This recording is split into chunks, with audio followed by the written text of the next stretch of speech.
because we have a law in California. If I rob you of $950 and I get caught, I get a ticket that I have to pay. But if I don't pay the ticket, nobody will come after me to make sure I pay the ticket. So in essence, what it's saying to me is, I can steal $950 from somebody every single day of my life, and the worst thing that can happen is I'll get a ticket. And if I don't pay the ticket, nothing happens to me. So did we have this illegal problem under Trump? Gee, no. So what changed? A worldview changed.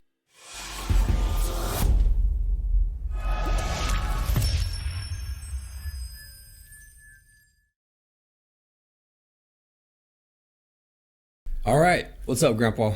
Well, this is a day that the Lord has made. Yep. We will rejoice and be glad in it. I like that because that makes it a choice that I can make and do make. Yes. I will is a choice. Definitely. Yeah, and I'm very thankful that we can come to Christ when we need something because he's already made a way for us. We just had Yom Kippur, the Day of Atonement, and Jesus entered into the Holy of Holies once and for all so that we don't have to go to God now based on our own merits. Right. It's on his merits. The Day of Atonement. Yep. Yeah. So if you're feeling unworthy today, remind yourself of the sacrifice of Jesus once and for all. Amen. And with that segue, we're going to get into Democrat policies. Democrat? Yeah, Sorry. Democrat policies. Yes. There's a couple clips I want to show you. Okay. Complete anarchy. And, you know, Tony Thurmond just announced his run for governor. In California. California this last week. And yeah, he's the California superintendent. That's it, superintendent of education for the state of California. And what's very interesting is the policies that he's proposing are the policies we already have in place. They're not anything new. I mean, we've had Newsom for a long time now. Democrats have had a supermajority, and he's promising hope and change and tax cuts and all this kind of stuff. And the truth is, those policies are already in place and are the reason why California has already degenerated so much. Mm-hmm. Yeah. But let me show you a couple clips, and then... okay. So let me give us some context. There's some clips in the past couple, let me give some context. Okay. In the last week, there's been a growing number of crimes, thefts, looting in Democrat-run cities. Mm-hmm. And I think it shows it shows a worldview. Right. 2, it also shows where these policies lead to. Mm-hmm. And so I would like to show you a couple of these. Oh, please do. Get some your reactions. Yep. This is in Chicago.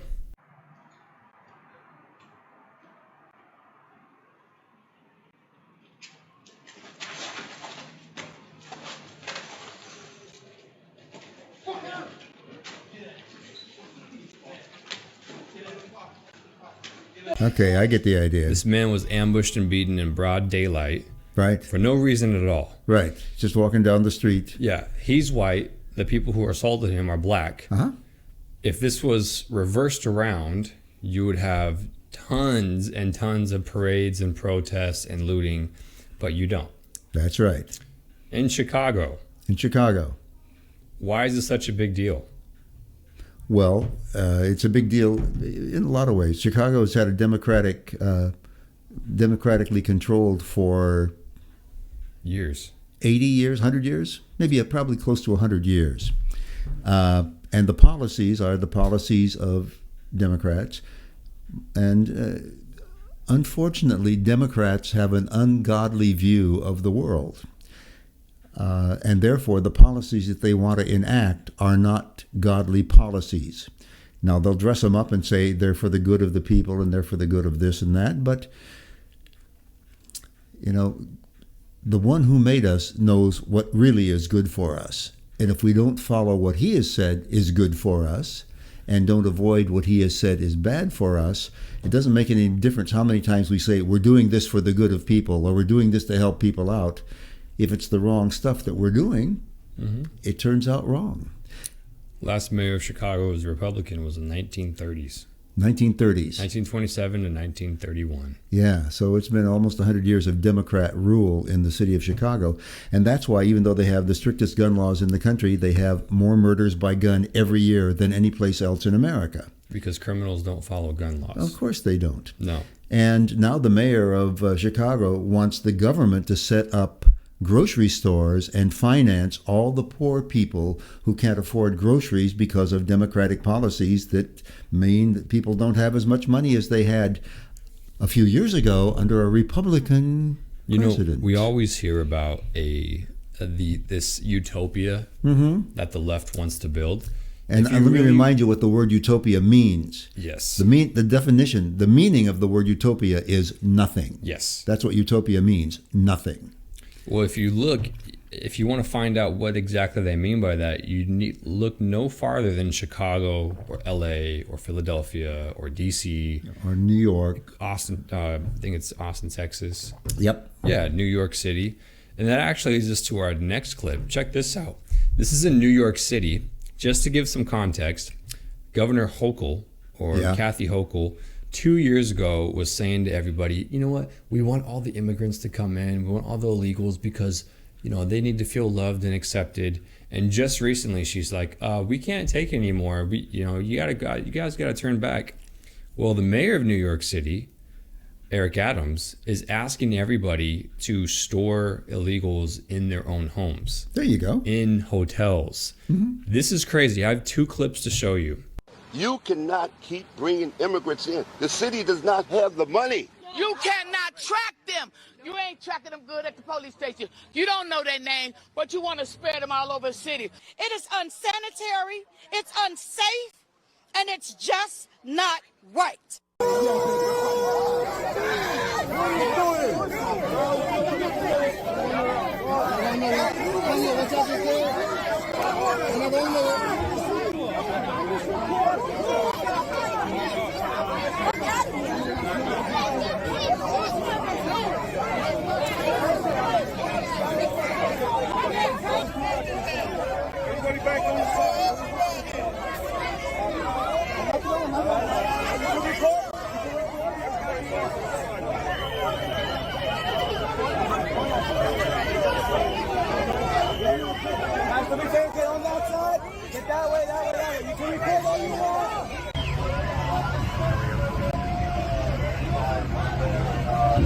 Yeah, it looks like it's well under control to me. This is to give some context.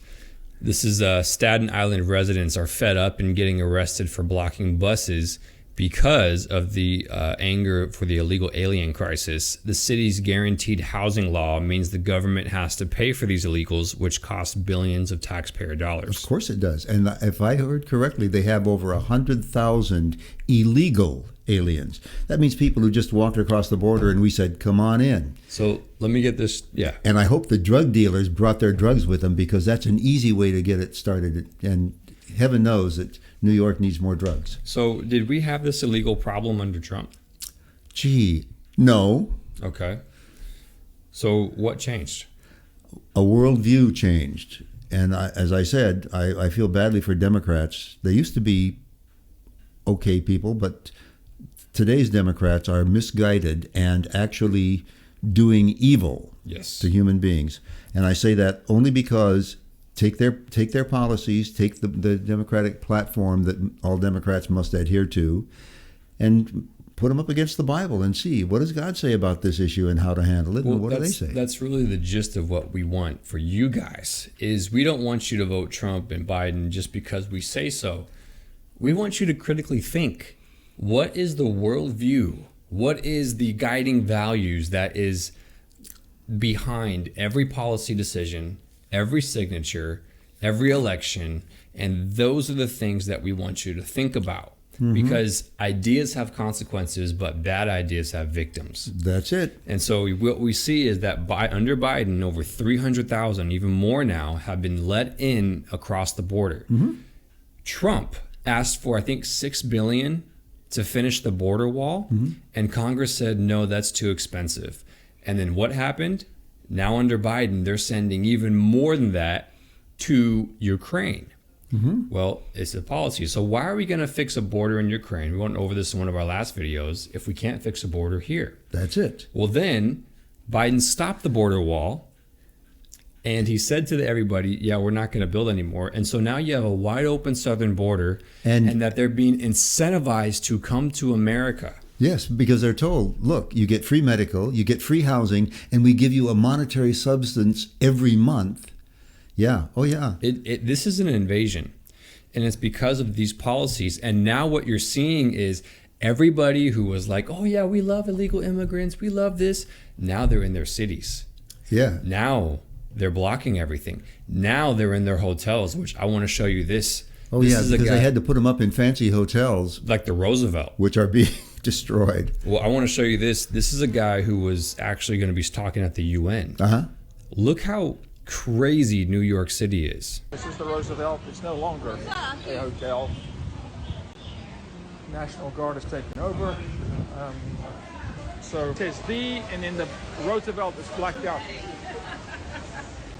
So I walked to the Roosevelt Hotel. I tried to go in, and I was stopped at the door. And a lot of National Guardsmen, they stopped me at the door, and I said, hey, isn't this the Roosevelt Hotel? And they said, no, it's not the Roosevelt Hotel. This is no longer a hotel. I quote. So I'm going to walk down the street and show you that the National Guard, the Fed, has taken over the Roosevelt Hotel and several restaurants next to it. And migrants are on the floor, on the sidewalk, children in the rain. It's cold, it's raining in New York tonight. And these people, who Americans are told are coming here because they've got family. And they have a place to go. They do not have a place to go. They're currently in the Roosevelt Hotel, which is funded by the taxpayer, by you. And they're only going to be there for so long because there's a line queuing to get in and get resources. And then they're in America, and they will be homeless, and they will be destitute, and they will be hungry. And the children you're about to see will be sold. That's how this happens. When people can't eat, they sell themselves. It's very unfortunate, but it's a part of human trafficking. You're about to see a mechanism that will result in human trafficking, debt bondage, slave labor.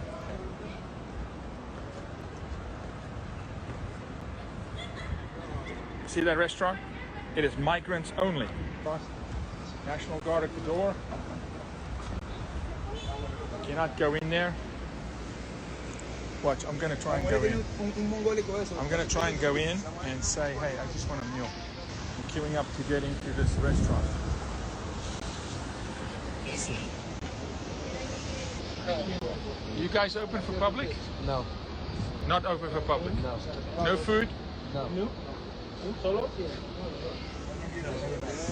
So now you have private businesses, private restaurants, private hotels who are losing money, losing their way of life because of these policies. Absolutely. It's heartrending. You feel sorry for the people who are the immigrants, but they're illegal. And they've been encouraged in breaking the law and doing that which is not right. And now they're receiving the penalty of it, but also the taxpayers are feeling the penalty of it. Yeah. The people who did not encourage it, or the people who encouraged it because of erroneous thinking. I'm all fine with showing love to people, but it's like this. Let's put it this way. If you're a parent, your first priority is to take care of your own children.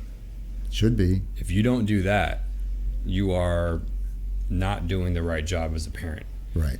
If your own children are starving, are not mentally healthy, are not spiritually healthy, are poor and living in poverty And being used. and being used for sex trafficking and everything else like that, And slave labor. and just so on. say that you have strangers coming into your house wide open, and those strangers, and you say, you know what, I'm going to take care of the stranger first.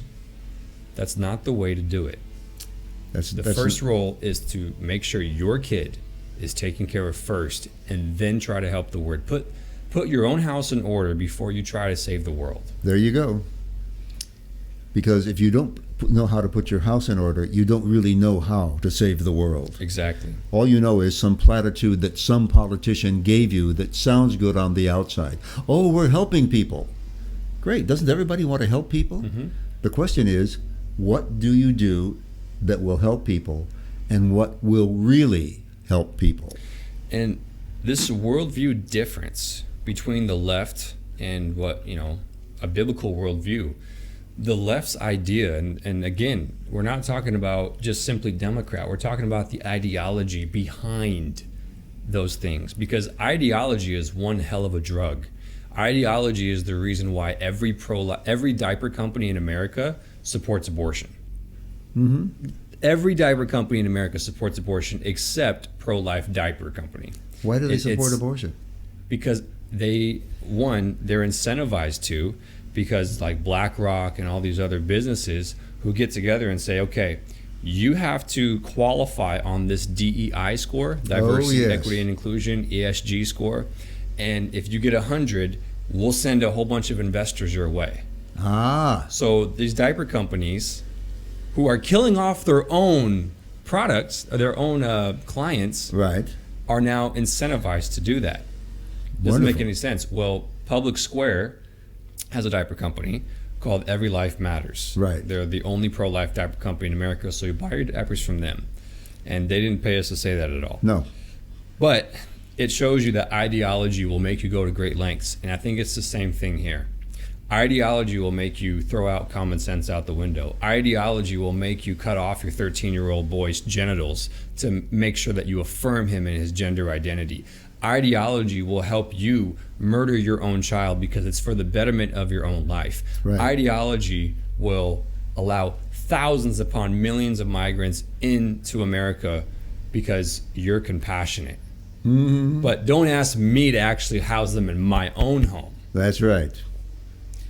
Yeah, well, the sense of right and wrong has to come from somewhere. The left tells us it comes from a consensus of good-minded people. The scriptures tell us only God is good, and we are only good in the respect that we do what God has already outlined as being the right thing to do. Yes. The right thing for the betterment of all people. And these things play out in such terrible ways. One of the things that's been on my mind is I heard about DeSantis and our governor from California, Newsom. They're going to be debating on some program. I forget the program. But I will tell you right now, the governor of California is a liar and will tell you any lie because he wants to be president of the United States. And he's hoping there's a way he can engineer that here in the next year and a half, or if not then, certainly in 4 years. But in California, he's enacted such things as, Tim said, we have abortion in our Constitution now. You can have abortion up to the minute of a delivery. If your baby dies in the first 28 days after birth, the first 28 days after birth, there will be no investigation of why your baby died. So if you get upset with your baby and kill it, nobody's going to investigate. If you decide, I don't want the baby, or the baby looks funny, or the baby has a problem of some kind, I'm just going to let it die, I'm going to flush it down the toilet, nobody will investigate any cause of death of a child in 28 days. That's the law in California. We have other wonderful laws, too. We have laws like, I can steal $950 from you. Hold on. It's too loud. We're going to be here a while.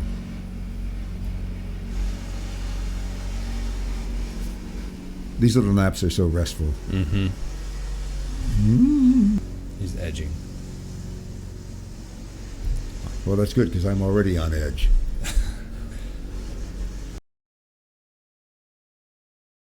Okay, I was just saying, these are the kinds of things that the democratic liberal mindset brings into reality. Because we have a law in California, if I rob you of $950 and I get caught, I get a ticket that I have to pay. But if I don't pay the ticket, nobody will come after me to make sure I pay the ticket. So in essence, what it's saying to me is, I can steal $950 from somebody every single day of my life, and the worst thing that can happen is I'll get a ticket. And if I don't pay the ticket, nothing happens to me. Mm-hmm. That's the law in California. There are other laws in California. For example, your child's at school and has a headache, and they go to the nurse, and the nurse has to call the parent to give the child an aspirin for a headache. But the school takes your child for an abortion and does not notify the parent that they're doing that. In fact, if your child is pregnant and the school knows about it, they will not tell the parent. And the same is true with the transgender stuff. We have a law they're enacting now that if you don't affirm your child's transgenderism and the child is over 12 years old and they say, I no longer want to live with my parents, the state can come and take the child away. Actually on the governor's desk to either sign or veto right now. Right. As of now. But the legislature has enough votes to override any veto that he may put in. So if the legislature passed it, which they did, even if he doesn't sign it, they could override it and make it the law. And the fact that the state could take your kids without notifying you, without notifying the police, without notifying anybody, and you, depending on the state's view, can never have them back again, or you could maybe have them back if you follow certain guidelines and affirm certain things that the state says. Those are the kind of things that Newsom wants to bring to all America. He's already said, I want to make all America like California because we're so kind and generous and progressive. Yeah, it sucks. So when he runs for president, be aware that's what he's going to bring to you. And the list goes on, well beyond that. The idea is we have the highest taxes, the highest gas taxes, the highest income taxes, because all the money that floods in, they always need more money for this, that, and the other thing, but they never spend it on stuff. So the coffers are full, but the stuff that's being spent is being spent unwisely and in most cases ungodly. I want to say two things before we end. Yes. The first thing, the difference between the ideologies. The first ideology of the left believes that man is essentially good. And that it's not your fault that you messed up, it's society's fault. Right. So you shouldn't pay for it, society should pay for it, which is why they have a $950 thing, right? Right, and that's why they also have, in California, you get a longer prison term for stealing something, if there's a term involved, than you do for murdering somebody. I bet it. Yeah. So we have a very balanced system here. That goes against what God says, because the other side, what we believe, what God believes, is that if you sin, if you do something wrong, it's not society's problem, it's your problem. Doesn't matter how you were brought up, doesn't matter your influences, your environment, those all have contributing factors. However, you are responsible for your own actions, because one day we will all give an account of ourselves to God. Every word, every deed, every good thing that we should have done but didn't do, every bad thing we did, the people we voted for, God's going to say, what have you done? And then what have you done with Jesus? Sure. And the second thing I want to say to Christians who say, I'm not political. Ooh. If you don't get involved, if you don't start getting involved in your city council, in your school board meeting, in speaking up about these things in your church, with your family, in the pulpit, I mean, wherever you're at, if you don't speak up these things, you're going to be picking up the pieces downstream of the culture of what you should have been contending for upstream. Wouldn't it have been a lot easier if churches were involved and elected good people and got involved and told their congregations to vote and ballot collected and ballot harvested, and then put people in charge that said, guess what, we're going to close our border, because that is what is truly compassionate and loving. Matter of fact, we're going to make it so if you steal something, you have to pay it back plus extra. Yeah.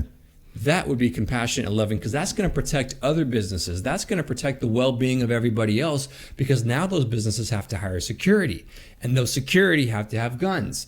And then someone's going to lose their life because of these policies. And so I know Christians want to be loving. I know they want to be peaceful. But guys, the real way to be peaceful and loving is to contend for righteousness in the public square. That's what Jesus did. That's what his followers do. And he has left us no other option. We are plan A for God's redemption for this world. There is no plan B. That's right. God has one plan, because it's the plan that works. And you were talking about the robberies. In California, we have a lot of smash and grabs where people will come into a jewelry store, and several people at one time, and smash all the cases and grab the jewels and take off. Now there's a new law in California. I don't know if it's been enacted yet, but it's certainly being voted on, which says if you do anything to harm the people who broke in and are stealing that, you're guilty of a crime. So don't stop the robber from doing anything. Let them rob you. Because if you try to stop them and hurt them in any way, you're guilty of the crime. Again, those things are in place because of the apathy of good people who refuse to leave California rather than getting involved with their city council and local school board and contending for righteousness in the public square. And believe me, they want to bring this to you in America wherever you are. This politics will eventually impact you. It already is. Right. But if you don't feel it yet, just wait a couple years. If things keep going the way they are, you'll feel it. Thank God he is raising up an army. And so we will leave you with that today. But God bless you guys. Make sure to like us, subscribe to our channel, send this to your favorite Democrat friend. Yes. Also send this to your favorite Christian or conservative who is fully apathetic. Yep. We want to help change that. Amen. Yep. Amen to that. Love you, Grandpa. I love you too, son. Thank you, guys. See you guys.